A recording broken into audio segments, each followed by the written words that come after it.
Team Jessa mismo sa Benevies Jessa ay talagang masaya para paanyayahan mismo ni Miss Tony Gonzaga sa kanyang segment na Tony Talks na mismong maka-interview siya one-on-one at makapagbigay inspirasyon sa mga kababaihan na ginawa ng masama at talagang iniwan sa ere matapos ang ilang taong pagsasama at umasang sila ay papakasalan at pinangakuan ng magandang buhay at magandang kinabukasan kasamang anak nila. Ngayon matutunghayan natin iyan dahil hindi malabong magkakausap talaga ng harapan itong si Tony Gonzaga at si Jezabel. Ngayon din naman na isa din itong sa paraan para mas makilala, para mas maging sikat.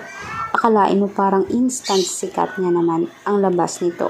Parang daig pa yung artista kapag ganito. Malaking blessing na ito na makilala ka, masubaybayan at ma-encourage mo ang lahat ng mga nade-depress at lahat ng mga nasa ganyang ding sitwasyon ngayon na parang lubog at tila parang hindi naniniwala sa kanilang mga sarili. Parang wala na silang tiwala pang magmahal muli at sumubok muli para sa buhay.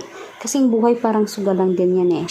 Lahat ng tao may problema naman. Nakadepende lang talaga sa tao kung paano ito malalampasan at tatahakin. Kaya anong magiging komento niyo dito mga kanetesen?